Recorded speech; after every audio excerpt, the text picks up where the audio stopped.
श्री सरस्वती मैया की जय, श्री कृष्णचंद्र भगवान की जय।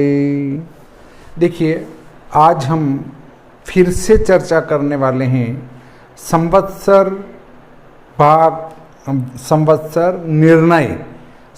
निर्णय भाग 3 पर हम चर्चा करेंगे।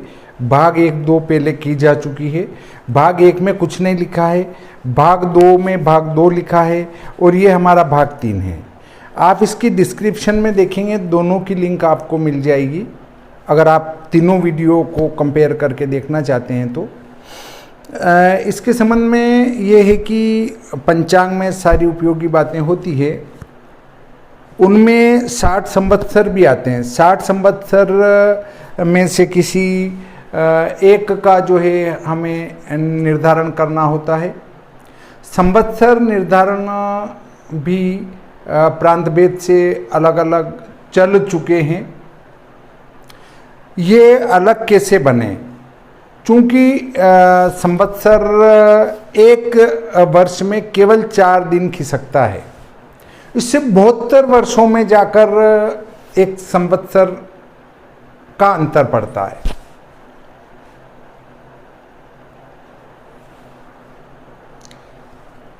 तो एक संवत्सर का अंतर पड़ता है, तो किसी विद्वान ने देखा कि वो 2-4 दिन में क्या फर्क पड़ रहा है, एक सूत्र बना के डाल दिया कि इससे निकाल लो आप। तो उस सूत्र से निकालने लग गए। कोई कहता है नहीं, ये तो चैत्र के शुक्ल पक्ष प्रतिपदा से चैत्र की अमावस्या तक 1 साल तक पूरा ऐसा ही चलेगा, इसमें किसी प्रकार की कोई कमी बेशी नहीं हो सकती है बस। अब तो एक सिद्धांत वो प्रतिपादित हो गया। अब दूसरा सिद्धांत था जो गुरु के मध्यम भोग से संवत्सर निकालने का है। मध्यम मान से गुरु एक राशि का भोग करता है, उतने समय में एक संवत्सर हो जाता है। इसमें देखिए, मेरे से जो प्रश्न किए हैं विभिन्न प्रकार के, उन पर भी मैं आपको बताता हूँ। प्रश्न ये आया कि साहब, जो मध्यम गुरु के आधार पर आप संवत्सर का निर्णय करते हैं वो गलत करते हैं। स्पष्ट गुरु के आधार पर संवत्सर का निर्धारण करना चाहिए। क्यों? क्योंकि आपका पहले वो मध्यम चला करता था, आजकल स्पष्ट गुरु चलता है। ये जिन विद्वान ने मेरे से कहा वे हास्यास्पद बात कर रहे हैं। हमारे शास्त्रों में जिस दिन से हमारे शास्त्र लिखे गए उस दिन से स्पष्ट शास्त्र ही लिखे हैं, मध्यम ग्रह आनयन लिखा ही नहीं है। मध्यम ग्रहानयन कहाँ लिखा है कि पहले मध्यम ग्रह बनाएंगे और उससे स्पष्ट ग्रह बनाएंगे? कहीं भी ये नहीं लिखा है कि अपने पंचांग में मध्यम ग्रह दें, कहीं नहीं लिखा है। सिर्फ राहु के लिए लिखा है कि मध्यम राहु होते ही वो स्पष्ट हो जाता है, तो वो वहां लिखा है राहु के लिए। बृहस्पति के लिए कहीं नहीं लिखा है कि वो मध्यम काम में ले। सिर्फ गौरव वर्ष निकालने के लिए, प्रभवादि वर्षों का नाम निकालने के लिए, भुक्त भोग्य निकालने के लिए ही गुरु मध्यम बताया गया है। हाँ, अगर आप ऐसी बात करते हैं कि गुरु का स्पष्ट भोग लें तो ये 13 वर्ष में एक बार अतिचारी हो जाता है और 3 राशि का स्पर्श कर लेता है। हर 13 वर्ष में आप पुराने पंचांग उठा के देखेंगे तो हर 13 वर्ष में ये 6 महीने में राशि पार कर जाता है और अतिचारी होता है। वहाँ अतिचार गतिवश वो अगली राशि में चला जाता है, फिर लौट के नहीं आता है। तब हर 13 वर्ष 12 वर्ष में एक बार संवत्सर क्षय करना पड़ेगा। अब एक बात और हास्यास्पद ये आती है कि साहब, आप संवत्सर क्षय कैसे हो सकता है? उसका कोई मान तो होता ही है। तिथि क्षय होती है क्या? उसका कुछ मान होता ही है। अरे भाई, तिथि, नक्षत्र, योग तीनों क्षय कब होते हैं? आज के सूर्योदय के बाद कोई तिथि, नक्षत्र, योग प्रारंभ हुआ और अगले दिन के सूर्योदय को अगर वो स्पर्श नहीं करता है तो उनको क्षय कहा जाता है। अब उसी प्रकार संवत्सर को क्षय कैसे कहेंगे?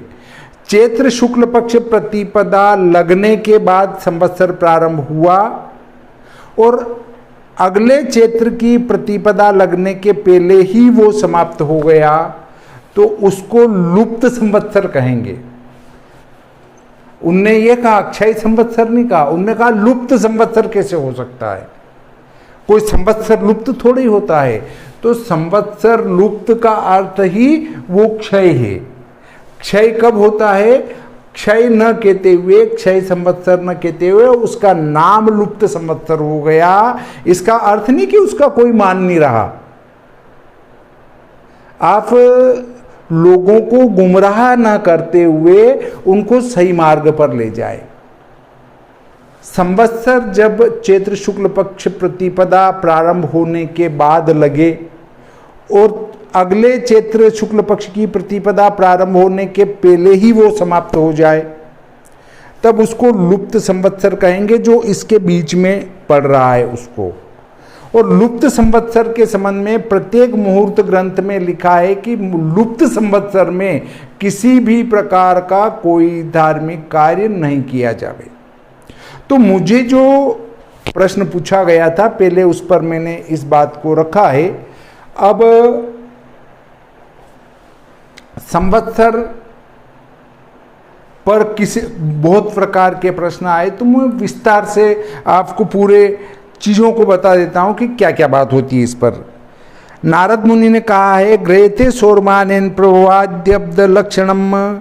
श्री नारद मुनि का कहना है कि प्रभवादि 60 संवत्सरों का ग्रहण सौर मास से करना चाहिए। इनको सौर मास से ग्रहण करें, अर्थात वही भुक्त भोग्य मेष संक्रांति के दिन कितना भुक्त हुआ, कितना भोग्य रहा, वो इसका प्रावधान होगा। वेदांग ज्योतिष के आधार पर माघ शुक्ल प्रपन्नस्य पौष कृष्ण समापिनः इति चांद्रमासेन प्रवादि 60 संवत्सराणाम प्रवृत्ति रुक्ता। वेदांग ज्योतिष में तो पौष मास की समाप्ति के अनंतर माघ शुक्ल से प्रारंभ माना है, इसलिए चांद्रमास से प्रभवादि की प्रवृत्ति सिद्ध होती है। अब फिर आगे लिखा है कि अंशादि फल को 12 से गुना करके जो दिनादि हो उतने दिन पूर्व मेष से प्रवृत्ति संवत की होती हैं।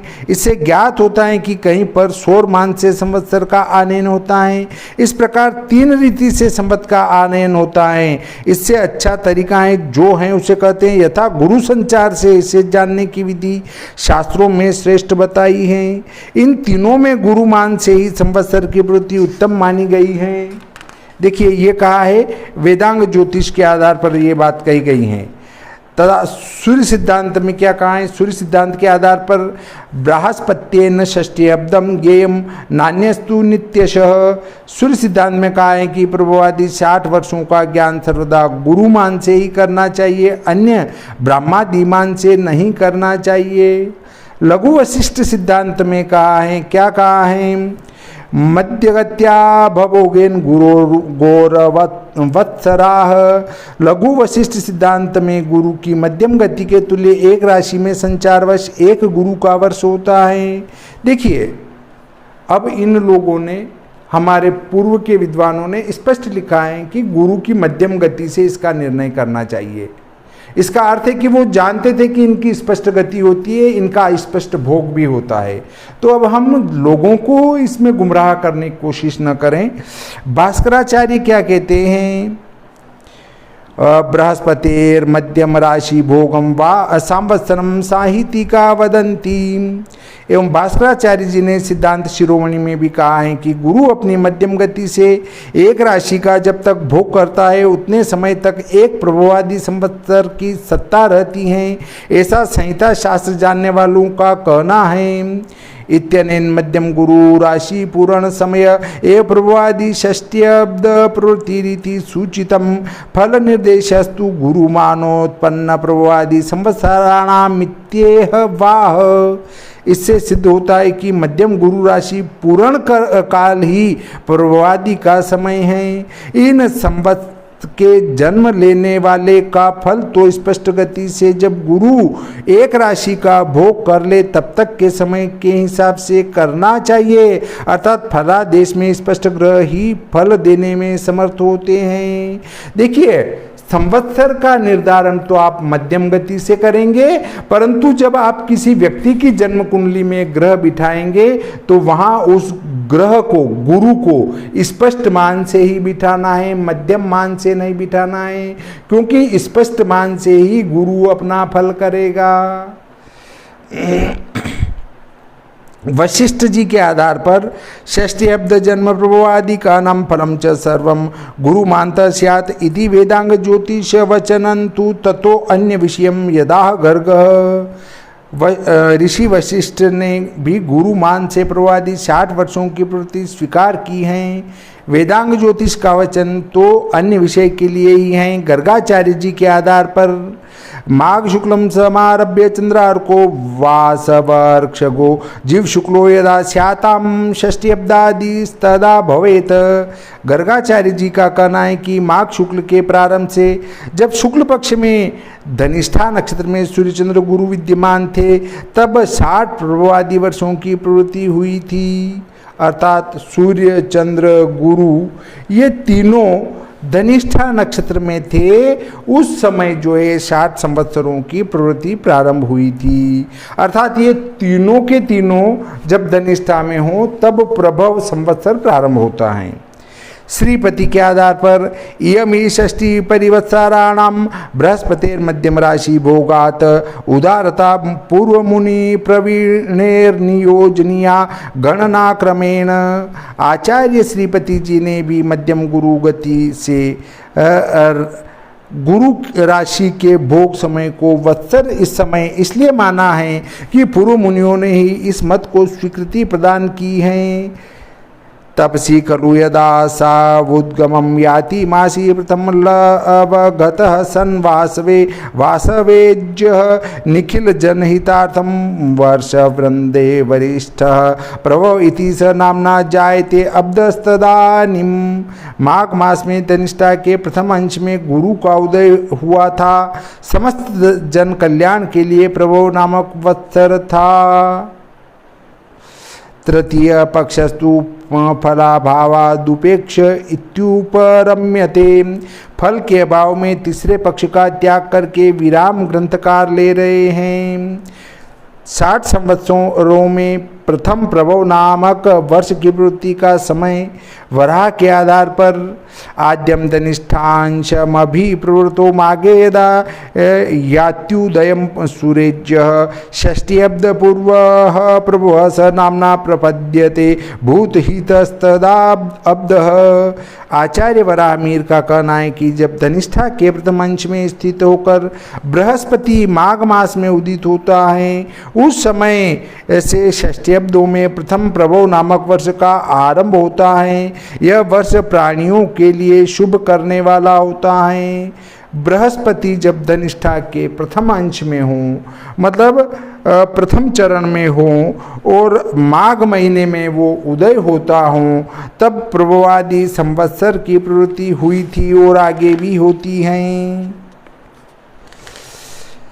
मूर्त गणपति ने कहा है माघे मासे धनिष्ठाया प्रथमे चरणे गुरु यदो देति तदा श्रेष्ठ प्रभो वत्सराणो। पितामह सिद्धांत के आधार पर क्या है देखिए।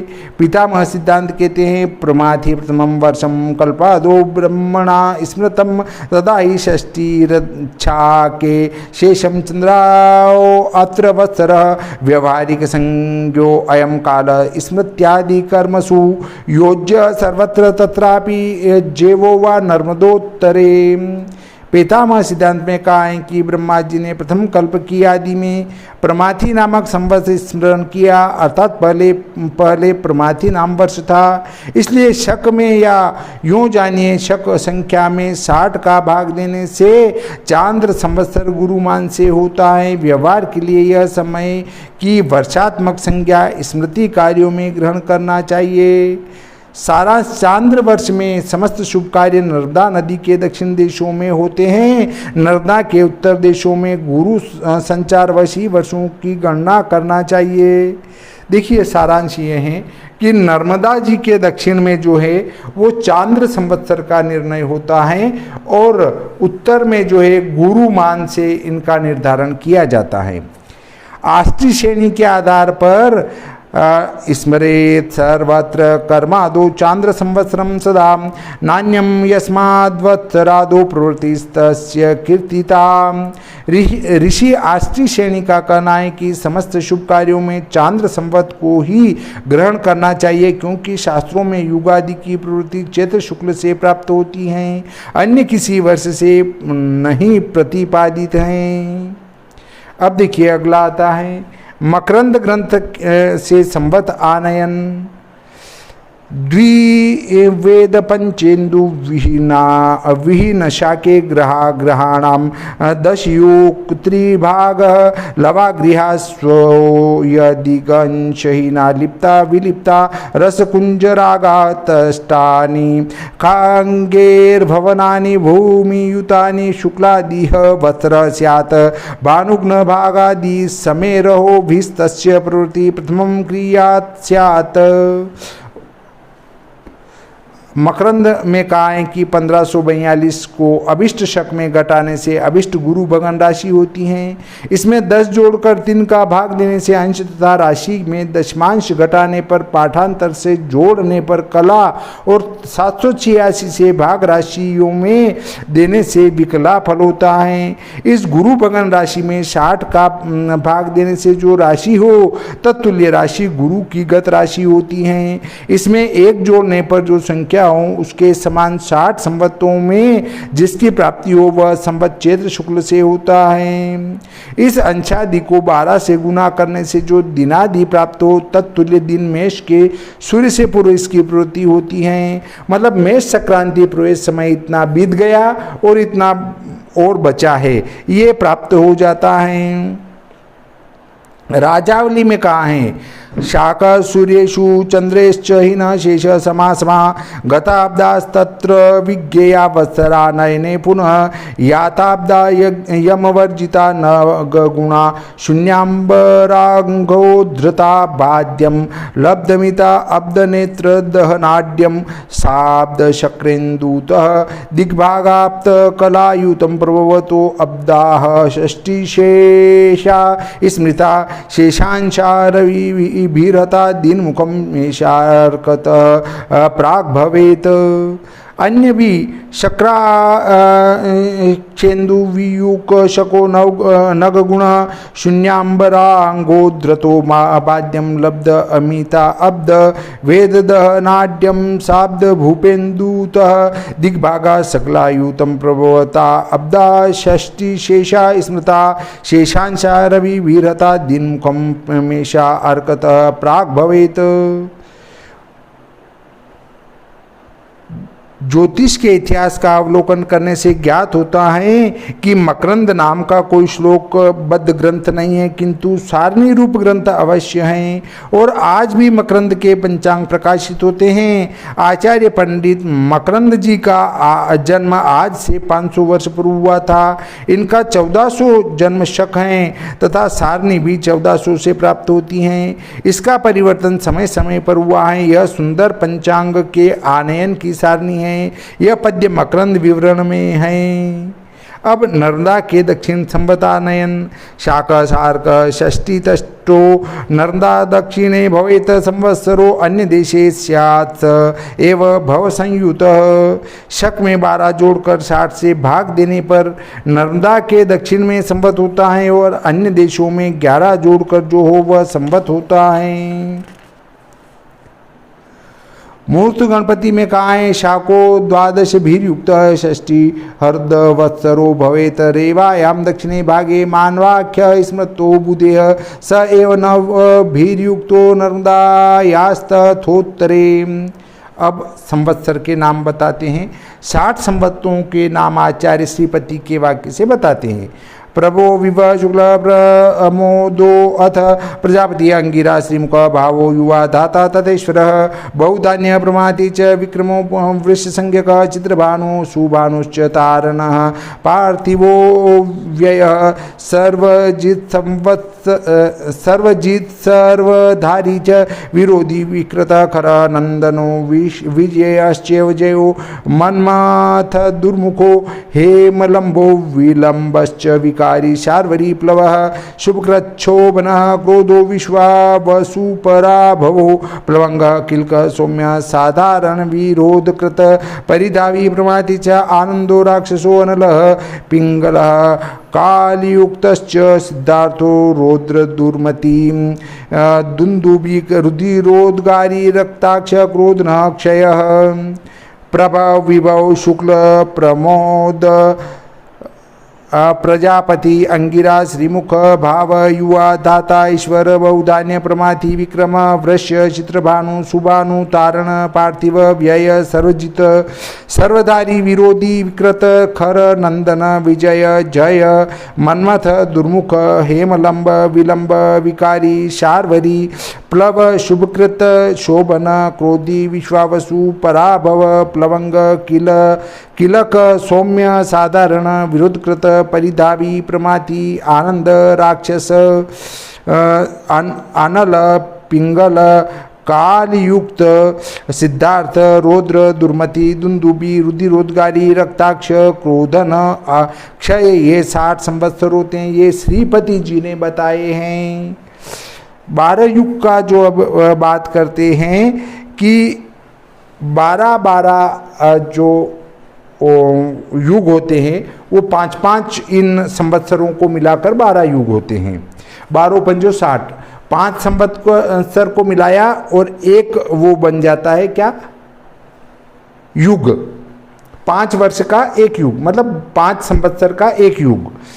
युगम भवेद्वत्सर पंचकेन युगानि च 12 वर्ष संख्या भवन्ति तेषाम् अधिदेवताश्च क्रमेणम वक्ष्यामि मुनि प्रणीतम। 5 वर्षों का एक युग होता है और युग 12 होते हैं, अर्थात एक एक युग में 5 प्रभवादि वर्षादि के 12 युग होते हैं।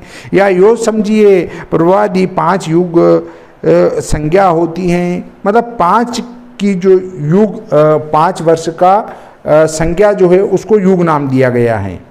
इन 12 युगों में 60 वर्षात्मक काल होता है। उन 12 युगों में जो मुनियों द्वारा कथित अधिपति होते हैं उन्हें मैं क्रम से बताता हूँ। विष्णु जीव शक्रो दहन त्वष्टा चाहिर्बुद्ध्य पितर विश्वे सोमश्चेन्द्रो ज्वलनो नासत्याख्यश्च भगः।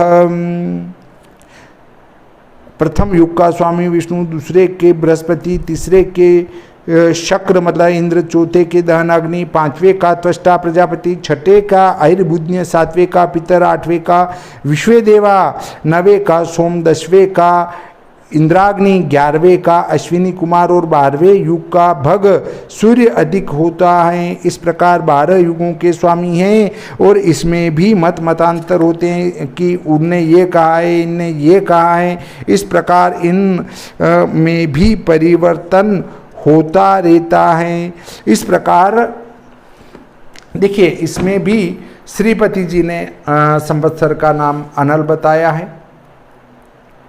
कुछ आचार्य जी ने इनके संधि विच्छेद के संबंध में भी राक्षसो अनलः उस पर भी उनने विभाग किया है, परंतु राक्षसो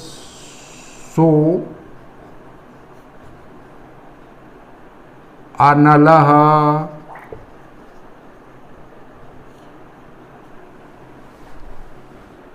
राक्षसः धन अनलः, ये संधि विच्छेद होगा। पर जहाँ पर अनल नहीं हो, राक्षसो नलः हो, वहाँ आप अनलः कैसे करेंगे? अगर जहाँ ऐसा है तो राक्षसः धन नलः हो सकता है मैं ये गलत कर रहा हूँ, पर आप अपना इस पर एक स्पष्टीकरण दें कि क्या ऐसा हो सकता है। पर जहाँ ये छपा है राक्षसो नलः नहीं छपा है, राक्षसो अनलः छपा है, और जहाँ पर नल छपा है वहाँ पर राक्षसः और नलः अलग अलग छपा है, स्पष्ट है वो। राक्षसः नलः, राक्षसो अनलः का तो संधि विच्छेद हो जाएगा, राक्षसः धन अनलः। पर जहाँ पर राक्षसः नलः लिखा है वहाँ पर आपको राक्षसः और नलः ग्रहण करना पड़ेगा। देखिए हम सबसे प्राचीन जो है वो मानते हैं सूर्य सिद्धांत को। उसमें स्पष्ट लिखा है कि संवत्सर नल नाम का होगा। अब इसमें यह भी आता है कि हमारा जो है प्राचीन जो सूर्य सिद्धांत था उसमें इसको बाद नया सूर्य सिद्धांत है, ये जो हमारा प्राचीन था वो उपलब्ध नहीं है। तो जो चीज़ उपलब्ध नहीं है उनके संबंध में हम चर्चा नहीं कर सकते हैं, पर जो उपलब्ध है हमारा सबसे प्राचीन ग्रंथ, हम इसी सूर्य सिद्धांत को मानते हैं। तो इसमें नलः लिखा है। इसके बाद वर्ष प्रबोध में नलः लिखा है। अगर जो आजकल के ज्योतिषी जो शास्त्रार्थ कर रहे हैं, एक कोई बड़े आचार्य हैं उनने भी इनके संधि विच्छेद पर ने विस्तृत लिखा है। जो व्यक्ति एक छोटे कच्चे मकान में रहकर या ये कह सकते हैं कि उनके महल था मान लिया जाए, पर जिनके पास न कैलकुलेटर था, जिनके पास न कंप्यूटर था,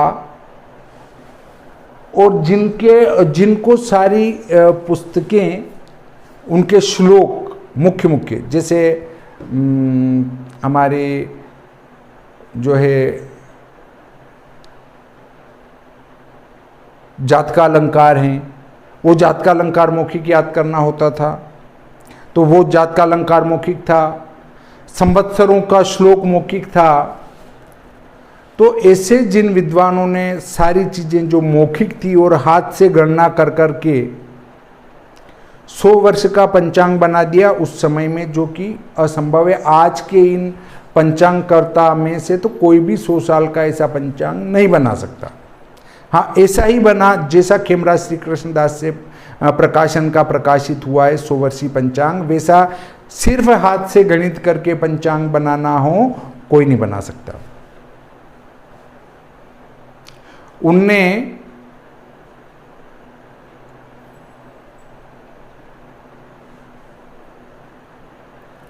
सबसे क्लिष्ट क्रांति साम्य का समय भी निकाल के दिया है। ग्रहणों का गणित भी हाथ से किया है। ऐसे परम विद्वान ने नल संवत्सर लिखा है, तो क्या उनको व्याकरण का ज्ञान नहीं था? क्या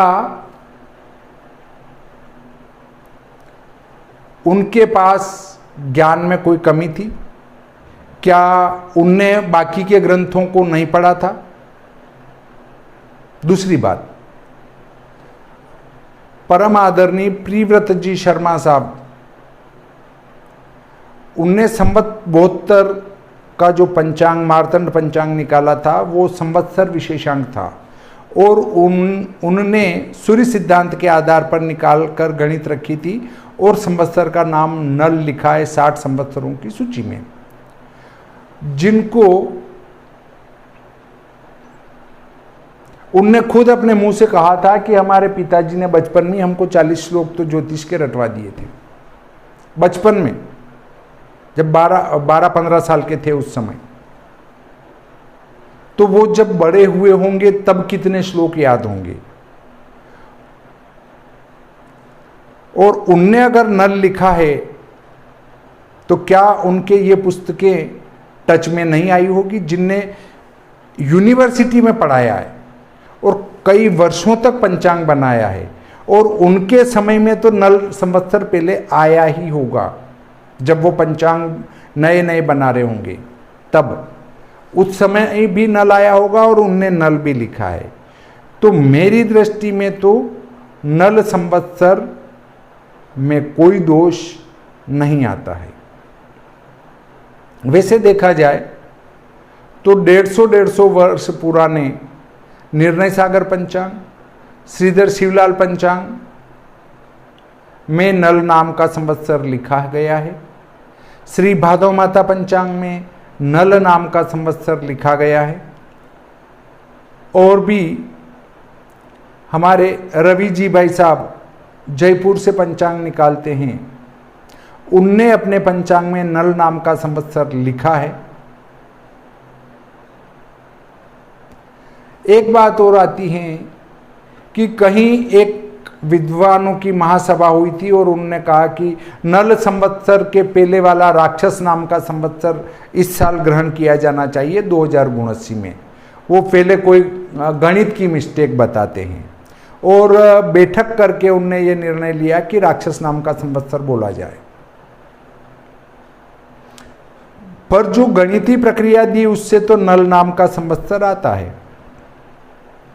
अगर आप भी गणितीय प्रक्रिया से अगर निकालेंगे तो संवत्सर का नाम नल ही आएगा। अब किसी को गलत सिद्ध करने के लिए या कुछ पंचांगकर्ता जो व्यवस्थित पहले से चले आ रहे बिना किसी के प्रभाव में आए, तो उनको दबाने के लिए अपन कुछ भी निर्णय लेके और कुछ भी जारी कर दें, ये गलत बात है। और अगर विद्वानों की बैठक बैठी और उसमें नल हटा के और उसका राक्षस नाम स्वीकृत किया गया, तो शायद कोई वहाँ व्यवस्थित गणित का जवाब देने वाला नहीं होगा या नहीं था। हो सकता है सभी फलित के आचार्य वहाँ इकट्ठे हुए होंगे, ऐसा भी हो सकता है। मैं किसी के विद्वत्ता को कम नहीं आंक रहा हूँ, विद्वान थे, गणित के भी होंगे, पर कौन से गणित से निर्णय किया गया इसको सभी के लाभ के लिए प्रकाशित करना चाहिए कि साहब इसमें इस गणित में यहाँ ये गलती हुई, इसलिए इसको राक्षस नाम का संवत्सर ही कहा जाए, तो उसमें निश्चित ही सुधार किया जा सकता है। इस संबंध में मेरी चर्चा आदरणीय भाई साहब अजय भाई जी शास्त्री जूनागढ़ से भी चर्चा हुई। आपने भी स्पष्ट रूप से ये कहा है कि संवत्सर का नाम नल ही सही है, अनल सही नहीं है। वो बाद में पाठांतर के कारण अनल हो गया है। मैंने कई लोगों से, कई विद्वानों से इसमें संपर्क किया है, जो मुझे लगे कि इनसे संपर्क करना चाहिए। तो उस अब फिर भी अपन मानते हैं कि ये सही है कि ये सही है। तो मैंने इससे पूर्व वाले वीडियो में बताया है कि नलो अनलह वा, मतलब संवत्सर अमुक नाम संवत्सर की जगह नलो अनलह वा। और अगर आपको लगे कि नलो अनलह अशुद्ध पड़ रहा है तो नलह अनलह स्पष्ट बोल दो। नलह अनलह वा, नल भी हो सकता है, अनल भी हो सकता है, पर इस नाम के संवत्सर में हम ये कार्य कर रहे हैं। परंतु किसी को स्पष्ट यही भरोसा है कि नल सत्य है और मैं नल का नाम लूँ तो नल का ले सकते हैं, और किसी को ये विश्वास है कि नहीं अनल सत्य हैं तो वो अनल का नाम ले सकते हैं। पर किसी को लगता है कि नहीं यार हमने अनल का नाम लिया और नल हुआ तो क्या होगा, तो फिर, और किसी को ये पता है कि अनल सही है और मैंने नल का नाम लिया तो गलत हो जाएगा, तो वो नलह अनलह वा कर दो, दोनों बात हो जाएगी। इस प्रकार आज का प्रकरण बहुत लंबा हो गया है, मैं इसको यहीं समाप्त करता हूँ। श्री सरस्वती मैया की जय, श्री कृष्णचंद्र भगवान की जय।